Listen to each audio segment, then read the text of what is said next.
ग्वालियर में कुटुंब न्यायालय की काउंसलिंग में पति और पत्नियों के बीच अनोखा बंटवारा किया गया है। 3 दिन पति पहली पत्नी के साथ रहेगा तो 3 दिन दूसरी पत्नी के साथ उसे रहना होगा।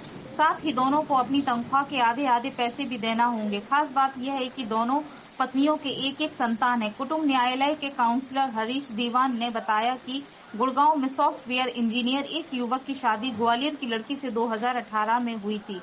शादी के 2 साल तक दोनों में बेहतर संबंध रहे। इस दौरान उन्हें एक पुत्र रखने की भी प्राप्ति हुई। इसके बाद युवक गुड़गांव की एक मल्टीनेशनल कंपनी में नौकरी करने चला गया और 2 साल तक अपनी पहली पत्नी के पास नहीं आया। गुड़गांव में कार्यस्थल पर उसकी एक अन्य युवती से मुलाकात हुई। दोनों लिव इन रिलेशन में रहने लगे। इस दौरान युवती एक लड़की की मां बन गई। जब 2 साल तक ग्वालियर की अपनी विवाहित पत्नी को युवक लेने नहीं आया, तब उसे और उसके घर वालों को दाल में कुछ काला लगा। पहली पत्नी और उसके परिवार के लोगों ने जब गुड़गांव जाकर पड़ताल की तो पता चला कि युवक अन्य युवती के साथ पति पत्नी की तरह रह रहा है और उसके संतान के रूप में एक लड़की भी है। इसके बाद पति और दोनों पत्नियों के बीच विवाद शुरू हो गया। पहली पत्नी ने ग्वालियर के कुटुंब न्यायालय में धारा 125 के तहत भरण पोषण का दावा पेश किया। इस बीच परिवार न्यायालय की सलाह पर दोनों पत्नियों और पति के बीच काउंसलिंग की गई। अभिभाषक हरीश दीवान ने इस मामले में दोनों युवतियों और उसके पति को समझाया और दोनों को ही साथ में रहने की सलाह दी। इस पर ना नुकुर के बाद दोनों युवतियां युवक के साथ रहने के लिए तैयार हो गयी। यह तय किया गया कि युवक की जो 1.5 लाख सैलरी है उसमें से आधी आधी हर महीने दोनों 2 पत्नियों को मिलेगी। साथ ही दोनों के लिए अलग अलग फ्लैट भी खरीदे जाएंगे। इसके अलावा पति के बंटवारे के रूप में 3-3 दिन दोनों पत्नियों के यहाँ रहेगा। रविवार का दिन पति स्वेच्छा से किसी भी घर में रह सकता है। काउंसलिंग की पहल पर कुटुंब न्यायालय ने भी अपनी मोहर लगा दी है। युवक सॉफ्टवेयर इंजीनियर है और किसी MNC में पदस्थ है। युवक ने दोनों पत्नियों के नाम एक एक फ्लैट कर दिया है।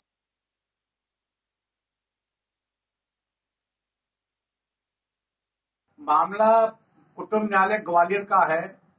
इसमें रमेश की शादी 2018 में हुई थी। ग्वालियर की लड़की थी। 2 साल वो साथ में रहा। उसके बाद उसकी लड़का उत्पन्न हो गया।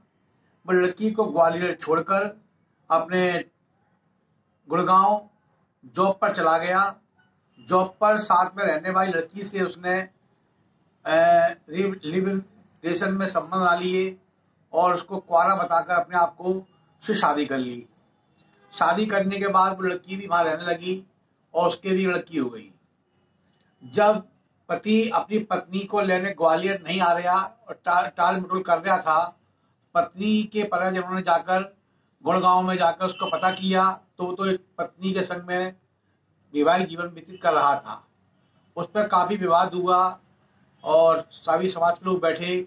बच्चों की लड़की की भी गलती नहीं थी जिसने वहां पर उसको कुंवारा बांध कर विवाह करा लिया था। मामला ग्वालियर कोर्ट में मेंटेनेंस के लिए आया। धारा 125 के लिए लड़की आई। लड़की से मेरी मुलाकात हुई। मैंने उसको समझाया कि आप धारा 125 का मेंटेनेंस का दावा लगाओगी, 2-4-5 हज़ार रुपये मिलेंगे, दहेज एक्ट लगाओगी, इससे कुछ होने जाना नहीं है। आप उसके साथ में ही रहो, साथ में रहकर ही उसके व्यवहार करो। मैंने लड़के से बात की। लड़के ने बुलाया, तो ग्वालियर बुलाया गया लड़के को। उसने बताया कि साहब मेरी पत्नी से संबंध अच्छे नहीं है और ये मेरे को व्यवहार अच्छा नहीं करती है, इस कारण मैंने दूसरी शादी कर ली है। अब मैं उसको नहीं छोड़ सकता हूँ, वो ही मेरे साथ रहेगी। अब इसके उपरांत लड़की को समझाया कि तुम भी गुड़गांव जाके रहो और लड़की भी उस पत्नी को भी बात करी कि इसने तुम्हें धोखा दिया है। इसके उपरांत दोनों की काउंसलिंग करी गई।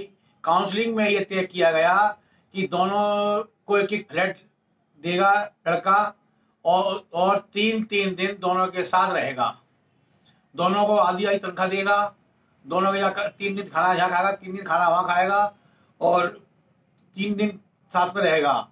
इस समझौते के बाद लड़की को लेकर वो ग्वालियर से गुड़गांव चला गया। दोनों के नाम फ्लैट कर दिया गया है। दोनों अब आपस में समझौता हो गया है। ये काउंसलिंग में किया गया है।